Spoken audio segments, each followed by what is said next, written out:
fun part was, of course, watching it come down the street with the headlight and the noise and the movement of the car coming towards the car stop. The doors would come open and there was always kind of a rush to pile on because they were always in a hurry. You put your money in the fare box, the operator would flip the switch and he had to hand crank it. Only the streamline cars had the electric fare boxes. Some of the early cars didn't even have any heat, and they just provided straw for people to kind of keep their feet warm. You'd sit down on this wood seat and you'd hear the brakes release and the gears would start growling, and the thing would perceptibly change sounds as it picked up speed. It was the romance of different cars and different colors and sparks at night and the noise and the clunk in the air compressor. They grind and they creak and they groan, and I don't know really why I liked them, just I did. I enjoyed it. I never got that thrill out of riding a bus, I'll tell you that.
By the 1920s, electric railways had grown to become America's fifth largest industry, with some $6 billion worth of cars and equipment.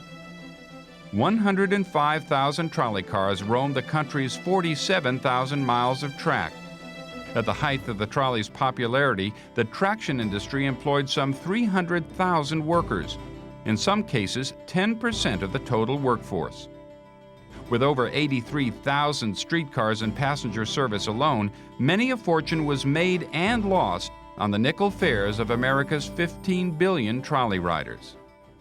There was a lot of speculation and a lot of investors, and there were syndicates that were put together to build interurban and streetcar systems. And just like the railroads, you had the big streetcar tycoons also who were putting together these systems in the individual cities. They were prominent. Every city of any consequence, any town of any consequence had at least one streetcar line.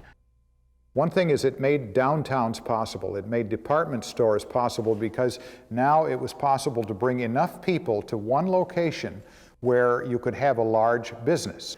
They essentially replaced the horse and buggy in the urban areas.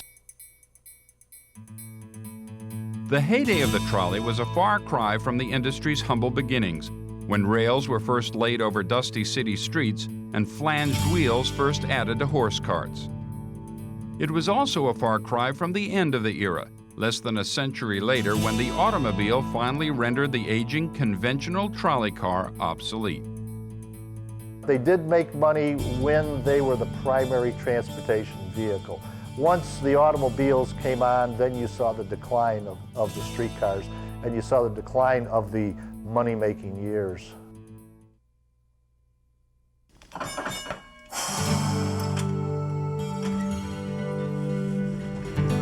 It all began with Frank Julian Sprag, a Navy Academy graduate and electrical inventor who in December of 1885 devised the first practical plan for an overhead power system that fed electrical motors mounted directly to a rail car's wheel. At the time of the 1880s, Edison and others had developed electricity and made practical electric motors. And the next step was, of course, was to apply them to the street railways or the light railways at the time. Originally, they actually placed the electric motor on the front platform there with the motorman, and there was a chain drive that went down to the axle, and then they came up with this method of mounting the motors underneath the car closer to the axle and using gears to drive the axle off of the motor. This revolutionary design, first put into service in Boston, Massachusetts, proved to be the most practical way yet devised to move a vehicle on rails. This was shortly after Frank Julian Sprag made the first successful electric railway installation in Richmond, Virginia, but that was a relatively small one. So that any car from Boston, which was electrified at that time, is automatically part of a significant event in the development of the industry. By the end of 1890, there were no less than 154 electric street railway systems operating in the United States. Within 2 years, there were more than 200. The era of the trolley had arrived. Well, it made it possible now for people to live further and further out from the cities and industry than to be in the cities, and it brought people into the jobs.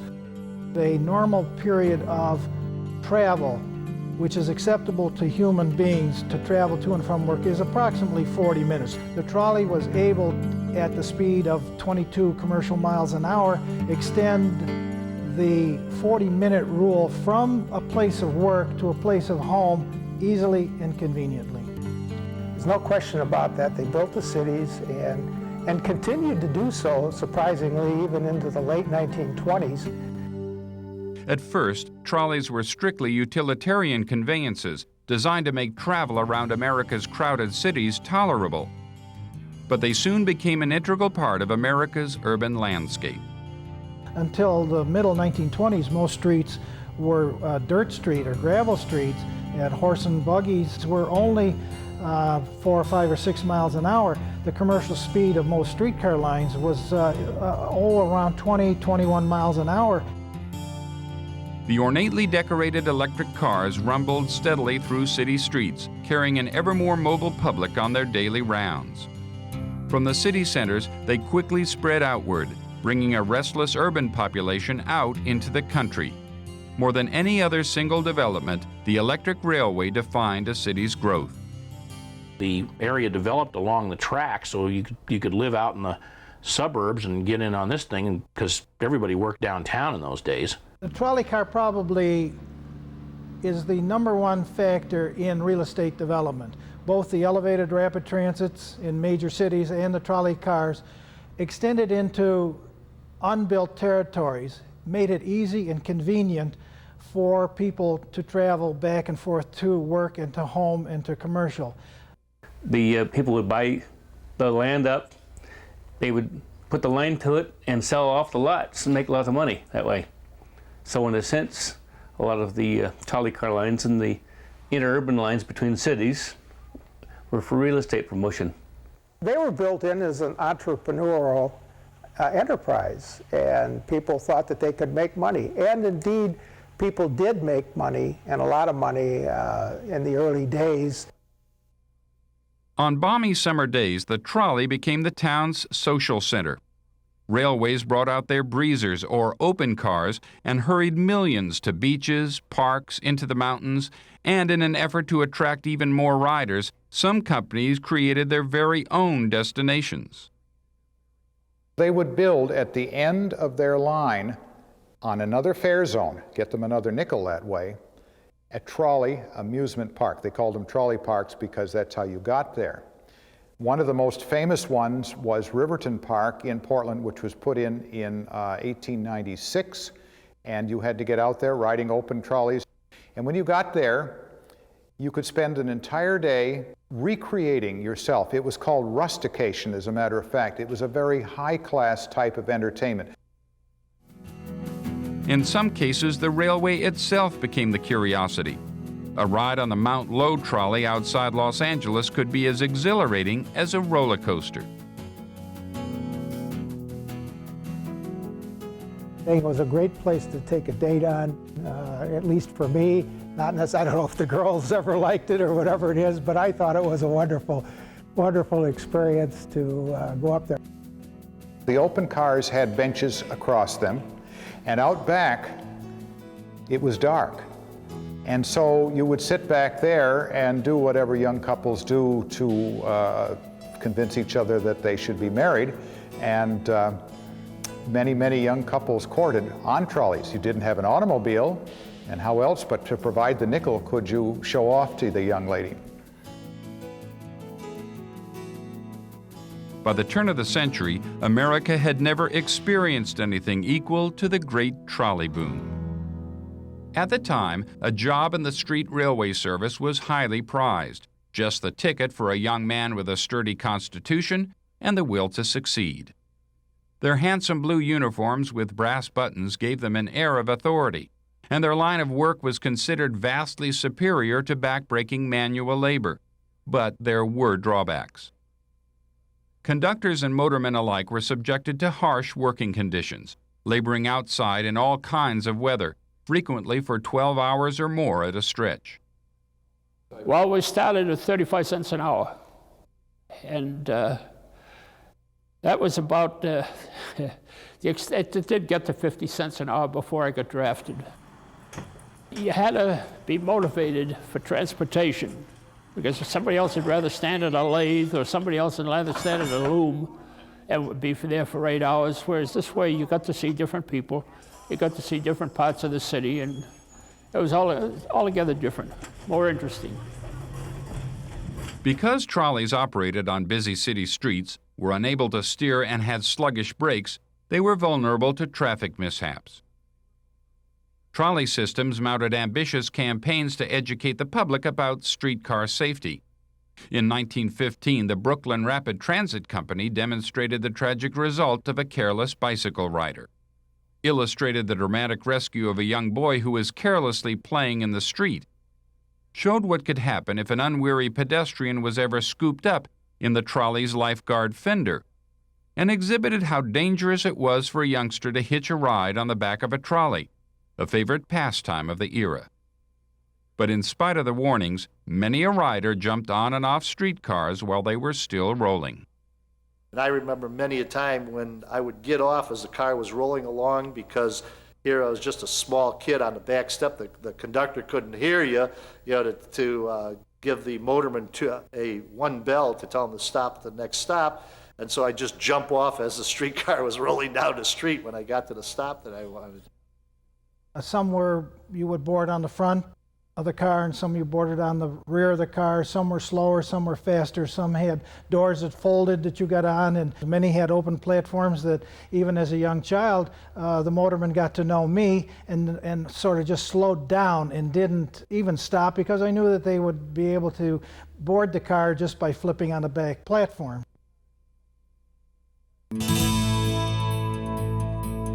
Weather conditions often wreaked havoc with street railways. Wind and thunderstorms could damage overhead trolley wire. Tracks became inundated with water and ice, which clogged the switches and jammed the doors. And there was snow. No weather condition gave trolley operators more trouble than snow. City, by and large, did not clean the streets of snow. That was a function of the streetcar company. Very often it was part of the franchise, the political franchise for the operating of the streetcar was the sprinkling of the dirt streets or the removal of snow in the wintertime. The first line of defense against winter snows were extra trolleys that would run up and down the line to keep the rails clear. But as the snows became heavier, the rotary street sweepers were ordered out to literally brush snow off the tracks. If a storm continued and the going got rough, snowplows were then called into action. When a storm got really bad, it was the powerful rotary plows that cleared the right-of-way. Most of the time they worked, but sometimes Mother Nature got the best of the trolleys. On February the 5th, 1920, a severe blizzard in Massachusetts brought the Blue Hill Street Railway to a halt. This car was stuck in drifts for more than a month. When their streetcars were finally rescued, trolley companies were faced with a whole new challenge, removing the snow that they had piled near their tracks. At first, horse-drawn carts descended on the right-of-way, and the mounds of snow were shoveled into wooden boxes mounted on skis. Teamsters then drove the carts to nearby dumps.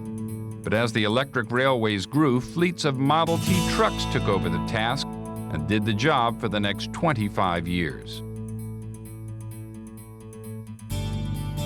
But for all the headaches snow brought to streetcar operators, riding a trolley in the snow was an experience to be savored. Riding passenger streetcars in the snow was very interesting because the snow muffled the sound.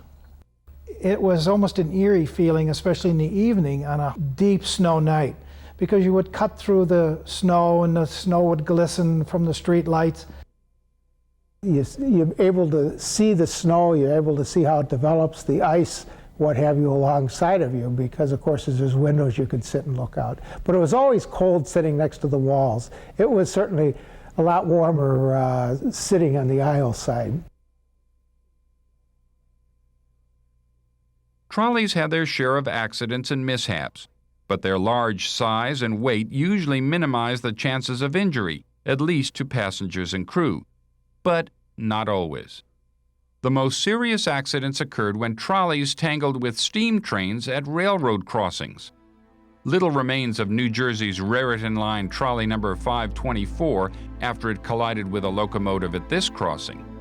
13 people died in this wreck in 1902 when 2 trolleys ran out of control and derailed on a curve.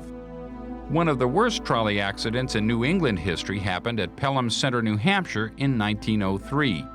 This head-on collision killed 6 people and injured 72 others. When temporary shoring gave way during the construction of the New York City subway in 1915, this trolley landed on unsuspecting pedestrians with devastating results. As the larger and faster interurban cars gained in popularity, the ferocity of wrecks increased. This violent head-on collision occurred in the fog north of Canton, Illinois. A motorman was killed and 3 other crewmen were seriously injured in this collision, also attributed to fog at Fairview, Idaho in 1917. 41 persons died when these 2 interurbans slammed together near Kingsland, Indiana in 1910. This was considered the worst crash of the interurban era. But it wasn't bad weather or deadly accidents that eventually spelled the end of the trolley car. It was a simple invention by an American visionary. It began in the years following World War I, when Henry Ford built his Model T. Before long, an ever-growing number of Americans were forsaking trolleys for their own private transportation. Well, it was the automobile lobby and people's love affair with the auto, myself, and mobile. I have my own mobility that comes and goes when I want. And we Americans are not patient people as they are in the rest of the world. So that sort of forced it all to go, and it became the thing to do to get rid of trolleys in many places. To help lure back riders, in 1929 the presidents of the nation's street railways banded together to design a totally new, exciting, streamlined trolley car that they hoped would rekindle interest in public transportation. They called it the PCC Car. The streetcar company presidents got together back in the 30s and they came up with a design and the criteria that they wanted for a new type of car that would track people back to riding mass transit, and the PCC is the result of it. It's streamlined, it was modern for its time, it was rounded corners, had all the characteristics of some of the old automobiles that you saw back in those days. But basically it was a one-man car with automatic acceleration. It had drum brakes and track brakes. It was much faster, it was quieter, and it was more comfortable. You have to remember that that was the Art Deco period. You had these modern-looking seats, these leatherette seats, instead of the old rattan and cane seats. You had this, the lighting was different inside. Instead of having bare bulbs hanging there, you had the covered light fixtures with a soft lighting on them. So it was the most modern car of its time, actually, sleek and modern, and that's modern with an M-O-D-E-R-N-E, you know, so. It was very successful. They were, without a doubt, kept much of this industry going for many more years than it would have. And for a lot of cities, it turned the tide for quite a while, but eventually the automobile did win, with the exception of a handful of cities like Pittsburgh and San Francisco, where they continued to run even today. By the 1940s, cities all across North America were divesting themselves of their trolleys. Many held public wakes to herald the final runs of their most venerable cars. One by one, trolleys were either sold to foreign countries, scrapped, or simply burned.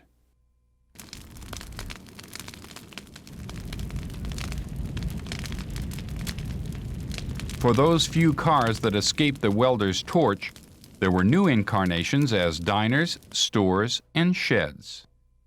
It was quite common, streetcar lines would sell off a streetcar, and the body of that streetcar would be used for chicken coop or a rabbit house or a playhouse or storage shed. They were stripped of their electric motors and trucks and wheels and sold as temporary housing or storage. In fact, after World War II, some of these cars were used as temporary housing for the GIs who returned from the service. By 1967, the only conventional trolley operation left in America was in New Orleans, where the famous St. Charles line, home of the legendary streetcar named Desire, still runs today.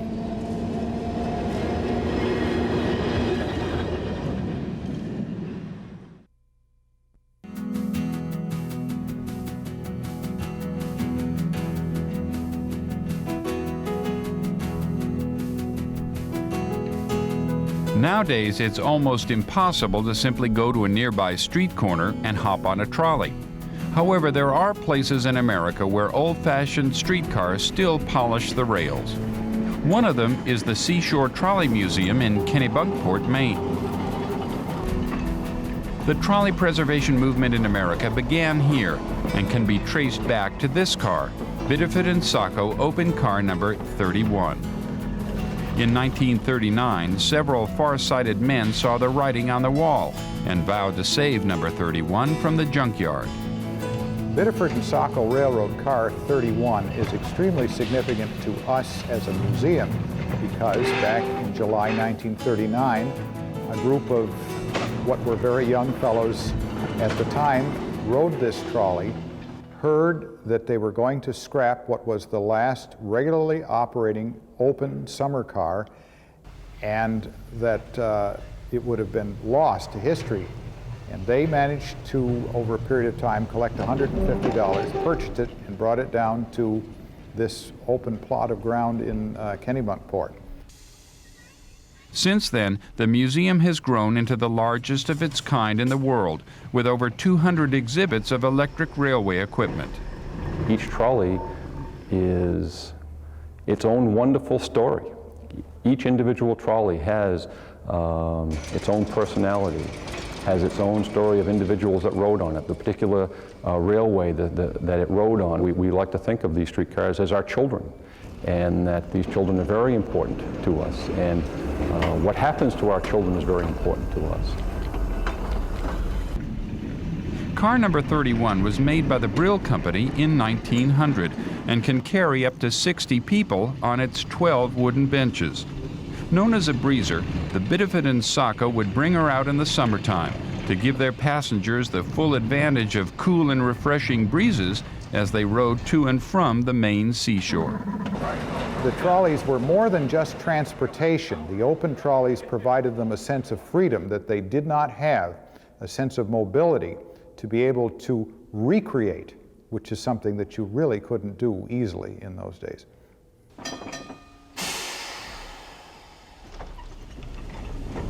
But during the summer, this was their key to being able to do two things. One would be just to ride the breezers, as those open trolleys were called, around a loop of track or over to Old Orchard for a nickel. And the other would be to have the Saturday or Sunday outing to the beach, go over there and ride the amusements at Old Orchard Beach and swim and so forth and come back, and the whole day might cost you a quarter at the most. The Seashore Trolley Collection also includes the small but elegantly ornate City of Manchester, a most unusual streetcar. Built by the Briggs Carriage Company in 1897, it is a deluxe parlor car that was used to entertain guests and make inspection tours. City of Manchester was built in 1897 for the Manchester Street Railway, particularly for the use of its president, so-called General Charles Williams, who wanted a luxurious car to ride around the system on. It arrived, I think, in August, and shortly thereafter was placed in service, and the General had himself a grand time riding around everywhere in luxury. The city of Manchester was really a pet favorite of the mayor of Manchester as well. These are some of the stories that we like to tell people when we take them on the tours. And he just thought it would be wonderful to get prospective customers for the industrial park to open a factory or a business in Manchester, and he would invite these people to come for a Saturday or Sunday afternoon, and he would take them around and he'd point to, now that'd be a wonderful place for your bubblegum plant, you know, and this would be a wonderful place for whatever.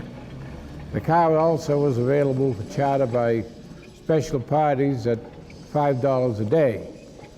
And it was pretty busy up until about 1910 or 11.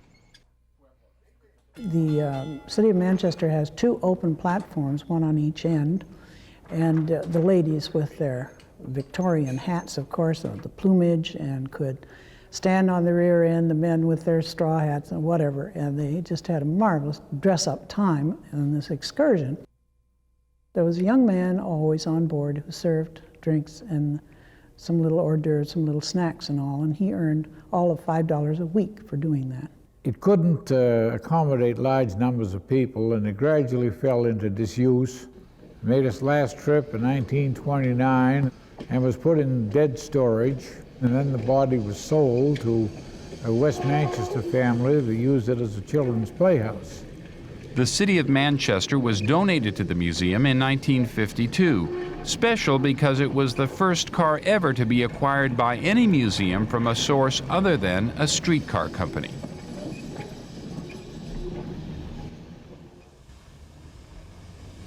The first car the museum acquired from outside of New England is the fast and famous interurban, the Liberty Bell. Well, of course, 1030 is significant, is that it was a very, it was a high-speed interurban car built for operation in Indiana by the Indiana Railroad.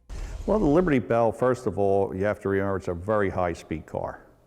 It probably will go faster than anything that's out in the streets today and throughout the country. You've got a car that has capabilities of going 85 miles an hour, and you're certainly not going to run something like that on the city street, even though there was street running on the Lehigh Valley Transit and on the Indiana Railroad too. It had been a parlor car on the Indiana Railroad. The Lehigh Valley Transit continued it as such for a year or two, and then put conventional coach seats in because of heavy wartime traffic. And when we acquired the car, it still had the conventional coach seats, and we have restored it to its parlor car configuration as closely as possible. Many feel that the Liberty Bell's lightweight, streamlined appearance and high speed were the inspiration for the revolutionary new PCC cars that would follow. Although New York City's vast Third Avenue railway system helped develop the PCC car, they could not afford to buy any. Instead, they undertook an ambitious plan to build their own fleet of 335 conventional trolleys. They would turn out to be the last old-fashioned style streetcars built in America. They were built in 1939 at the very end of Third Avenue Railway System's home-built car program. And the city administration decided at that point that they didn't want any more new trolleys built for New York. So they stopped the order at 60. Well, they ran them for less than 10 years in New York, and 1948 they were all done. Well, at that point, right after World War II, you had all these cities in Central Europe that had lost many of their cars in the air raids, and 42 of those cars were sold to Vienna. They were financed by what we know as the Marshall Plan, and they ran them for about 20 years, 1949 to 1969. Of that 42 cars, I think there are 8 of them that are now preserved in the world. This is one of them. When Car 631 came to Kennebunkport, it underwent an 8-year, $30,000 restoration to her original appearance. We have the artisans here that bring these streetcars to life, literally, and then to have the opportunity to be able to operate these cars is just such a wonderful thing.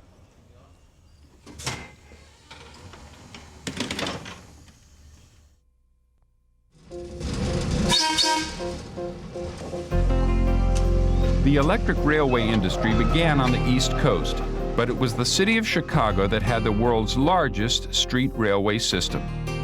Chicago was the model for coordinated electric transportation, where a dazzling web of elevated railways, extensive surface routes, and long-distance interurban lines spread from the Central Loop District and reached all the way into Wisconsin and Indiana.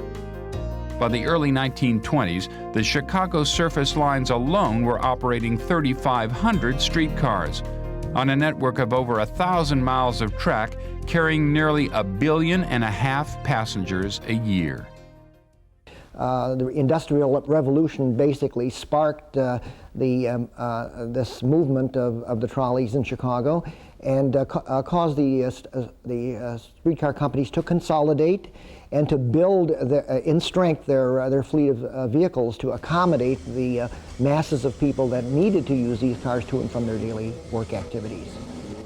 The Illinois Railway Museum in nearby Union was established when one of the largest Midwestern interurban lines was abandoned in 1941.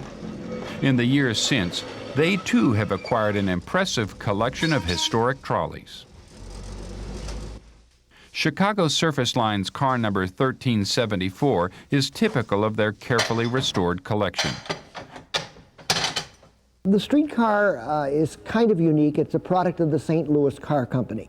At a time when streetcar builders were putting their efforts into the interior and exterior of the car and still making the vehicles beautiful. In other words, the interiors of woodwork, the cherry and mahogany woodwork, trimming, brass trimmings and so forth were still being installed in the early part of the 20th century in these streetcars. This particular car was a neighborhood trolley, basically, that would drop you off at the main line trolley lines. In other words, you would take this car right from your half a block from where you lived, and you would transfer onto a cross-town line with higher speed, more modern streetcars to get to your destination. Chicago Transit Authority car number 4290 and her sister are typical of those high-speed cars. Built by the Cincinnati Car Company in the early 1920s, they were used on the city's elevated lines. Today, the all-steel cars roam museum tracks, giving their crews and passengers alike a chance to relive the glory days of electric railroading. I think it's the excitement of the noise. It's the power of something massive in your hands. You have something absolutely massive in your hands that you are controlling. You are the one that is making it go. You are the person who's making it go faster. You're the one that's causing the air compressor to go on and to go off. You're the one to ring the bell.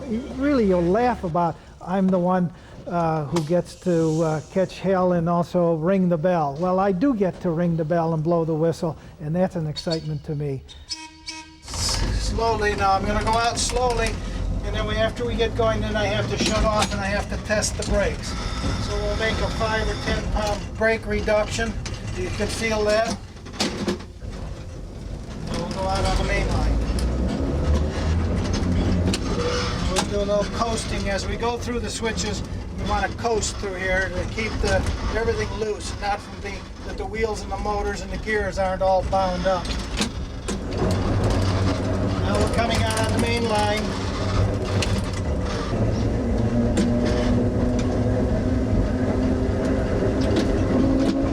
The trick to it is not, this particular car has what we call automatic acceleration. If I were to accelerate fully, I might overspeed the motors, and I'll set the trippers to shut the power on the line off. So we don't accelerate quickly here. You can hear the change in the motors. Did you hear that sound variation? Now going. This is a peppy car there. We have a speed restriction. Even though I got a green light up here, I have a speed restriction because we're crossing a public grade crossing here.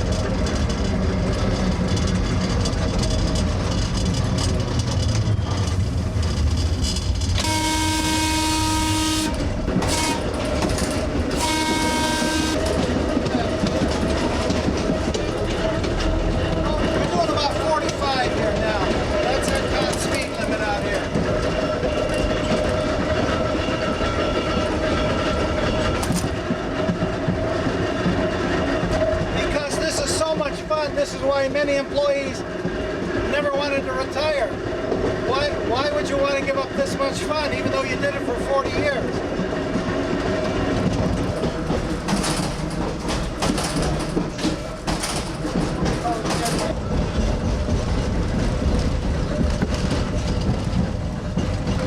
Okay, what I'm going to do is I'm going to stop on the other side of the road, then I'll let you take over. Okay, it's your turn. Volunteers at the Illinois Railway Museum are eager to pass on their knowledge to a new generation, who will in their time take over the work of preserving a part of America's past. If you leave it on 2 or more, it'll automatically keep accelerating full speed. Okay, now go to 3. There you go. Hold it there for a minute.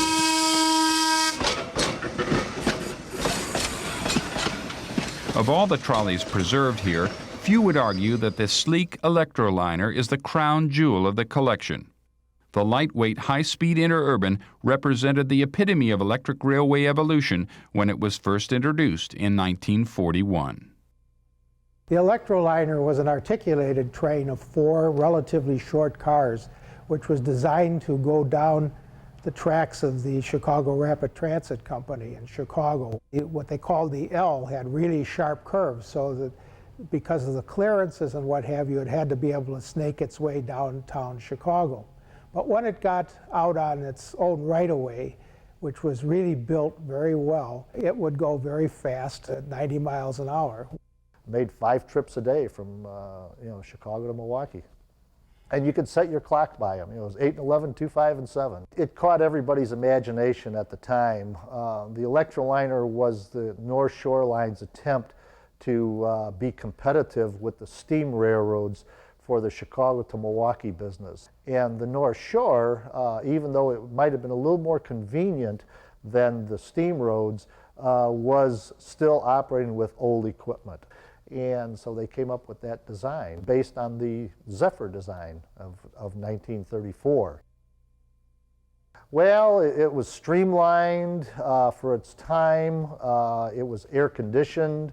Back then, interurban cars as well as trolley cars, they were not air conditioned. It had deluxe seats in there, very, very nicely padded seats. It was insulated for sound. It was just a very sleek looking train.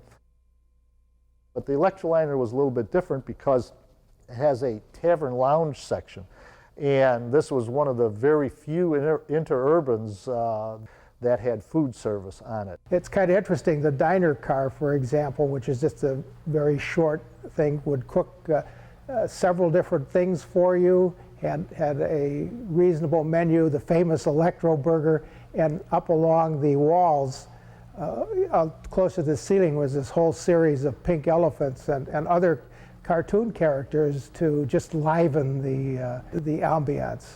One of the joys of riding the Electr Liner as a rail fan is there's a seat that's in the front window that you'd be able to ride, and you'd be right up there and could see everything that happens. They often call it the rail fan seat.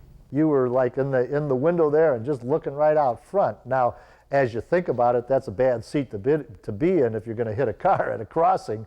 But I think for most of the people, the best seat in the house was probably in the tavern lounge there, having a martini.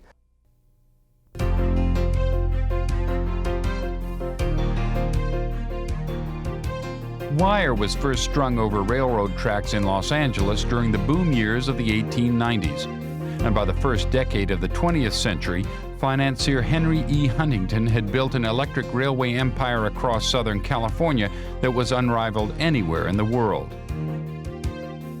By combining the city's streetcar line, the Los Angeles Railway, with the nation's largest interurban line, the Pacific Electric, Huntington was able to pool his railway holdings and his real estate interests, and perhaps more than anyone else in history, influence the growth of a major American city. He was the nephew of Collis P. Huntington of the Big Four of the Central Pacific Railroad. And when Collis P. Huntington died, Henry thought he was the heir apparent to the presidency of the Southern Pacific. Well, it turned out not to be the case, so he took the money from that settlement and essentially bought this part of Southern California and then expanded the electric railways to develop his real estate holdings. Huntington's trolley empire included several unusual streetcars unique to Los Angeles. Examples of them all are still running today at the Orange Empire Railway Museum in nearby Paris, California. Huntington is credited with designing what has become known as the Huntington Standard City Streetcar. Built mostly of wood in 1911, Los Angeles Railway car number 665 featured a 5-pane wraparound front window, an elegant, distinctly Southern California variation. Huntington's design was soon given the nickname California Car for its enclosed center section and open sections on each end, which took full advantage of the mild California climate. The climate here is such that you can ride outside a good part of the year. So for years, the design standard included open sections. These are different because they have these round corner glass, which was originated here, and it is referred to as a Huntington end or Huntington design. I think from my own research, it actually originates with a man named Stevens, who was longtime master mechanic of the Los Angeles Railway, but be that as it may, Henry Huntington gets the credit. The 5-window front with the curved glass corners was representative of the design style in the finer homes at that time, the Victorian homes that you still see some of. That design was, of course, in its peak during the teens. And the early 20s came and they were designing newer and better streetcars like the all-steel cars, which were a little bit larger. The basic streetcar design in the United States had evolved into basically a 3-window front end. The designers felt that there should be a section in the car where you didn't have to have glass windows, and that's basically the essence of the California design. You had the 2 sections. They only had shades for when it was really bad, but it didn't need glass. And that was in the intersection. In 1918, the Pacific Electric Company vowed to save money, to cut power consumption and reduce labor costs by employing the tiny Trolley Safety car.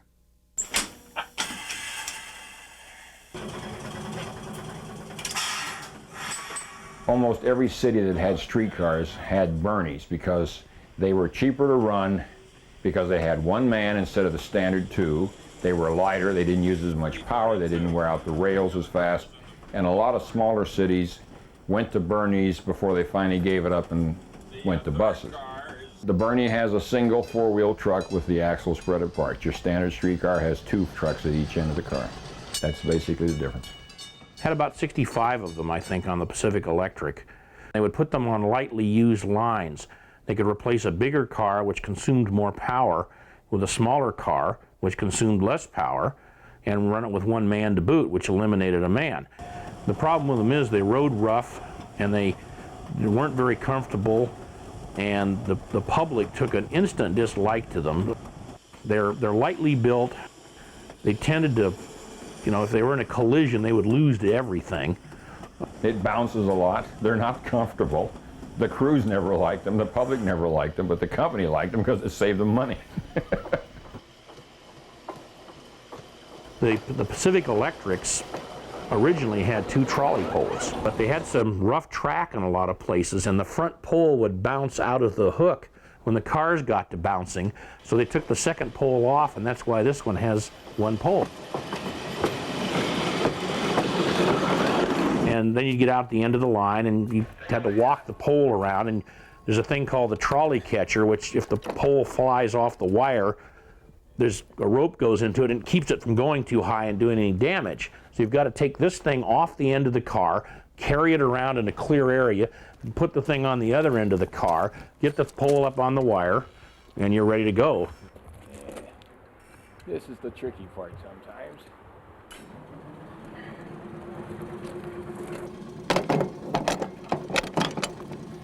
That's it.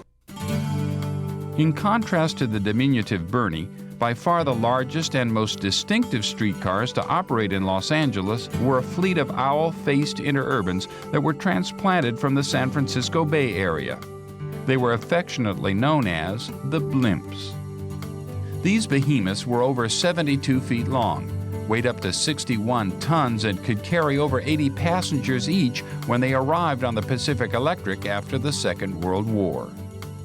You can't mistake them for anything else. They're so big, and those two big round windows on the end just make them stand out. You can't mistake them for anything if you've seen any of this stuff.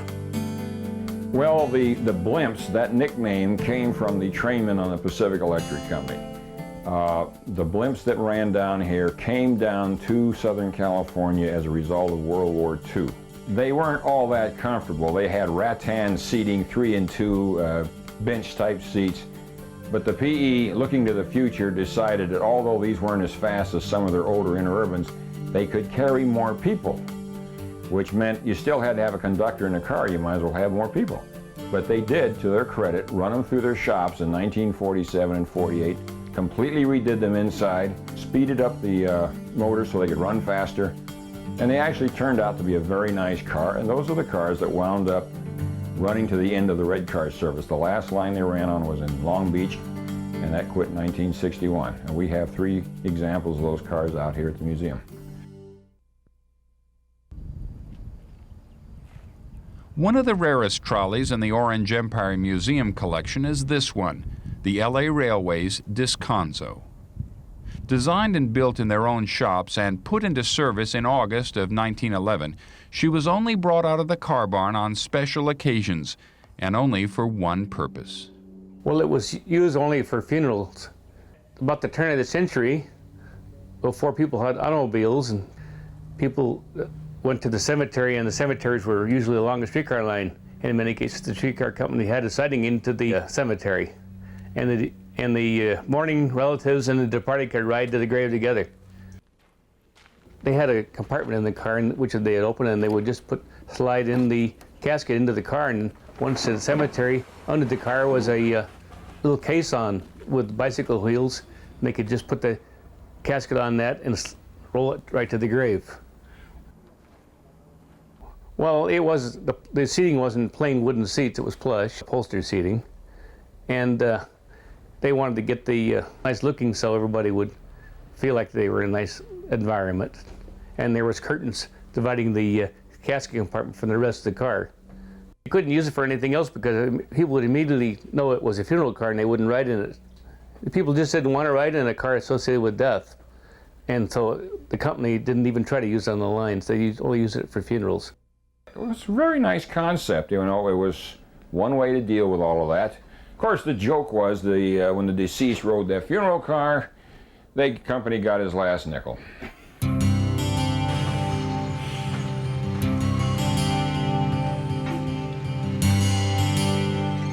To most of us, classic streetcars are generally thought of today as aging, slow-moving relics of another era, vestiges of a simpler time that are only played with like toys.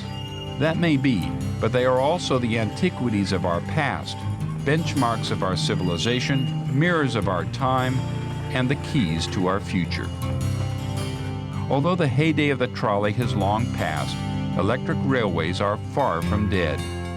The basic streetcar developed by Julian Sprag in Richmond more than a century ago is still used today. But would Sprag have ever guessed that his simple utilitarian invention would one day be considered a work of art? Well, there's been a great renaissance in historic preservation of buildings and other things of a prior time, and this was just as important as a building from the prior time. So you take this piece of junk that hasn't run in 35 years, and it just glides down the track after you're done with it, and there's something to that. There's something you can go to lunch with a good feeling after that. These are the things that Grandma and Grandpa and great-grandma and grandpa rode every day, and it's an opportunity for people to actually experience the same thing that they did in a little different setting, though, obviously. If we don't preserve any of the past to show the people of today what we had, then we lose a link to our past. And maybe the folks that come out here will think about it when they get home and think, well, gee, you know, maybe public transportation isn't so bad after all. I guess it's, you know, some people want to chase a little white ball around the grass. You know, I'd rather get up to my elbows in 50-year-old grease, so.